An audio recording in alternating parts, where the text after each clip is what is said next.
নিরামিষ দিনে গরম ভাতের সঙ্গে এরকম একটা মৌরি পটলের রেসিপি যদি থাকে তাহলে তো সবাই আঙুল চেটে ফুটে খাবে। লম্বা লম্বা করে পটল কেটে নিয়েছি, আর এতে কড়াই দিয়ে দিয়েছি মৌরি আর একটু দারচিনি টুকরো দিয়ে ভালো করে মশলাটাকে একটু নাড়াচাড়া করে নেব।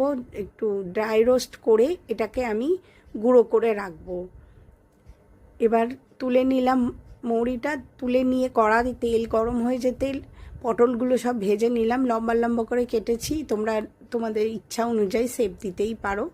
তো আমি একটু পটলগুলো ভেজে নিচ্ছি, নিয়ে তুলে নিয়েছি। তারপরে ফোড়নে দিয়ে দিলাম জিরে, তেজপাতা, শুকনো লঙ্কা। তার মধ্যে বেটে রাখা মশলাটা দিয়ে দিলাম, টমেটো, আদা, কাঁচা লঙ্কা দিয়ে, আর পরিমাণ মতো লঙ্কা গুঁড়ো, হলুদ গুঁড়ো, অল্প একটু ধনে গুঁড়ো দিয়ে ভালো করে মশলাটাকে নুন হলুদ দিয়ে কষিয়ে নেবো। মশলাটাকে ভালো করে কষাবো। কষিয়ে নিতে তার মধ্যে দিয়ে দিলাম গুঁড়ো করে রাখা যে মৌরিটা আমি হাফ দিলাম, দিয়ে এর মধ্যে আবার একটু মশলাটাকে কষাবো।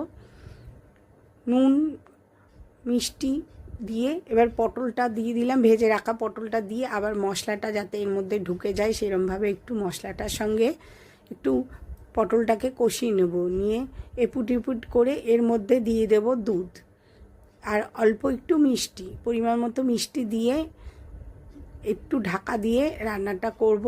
এই রেসিপিটা গরম ভাতের সঙ্গে বেশি ভালো লাগবে খেতে। তো অবশ্যই একবার হলেও ট্রাই করো। আমার কথা অনুযায়ী কিন্তু খুব ভালো লাগে খেতে।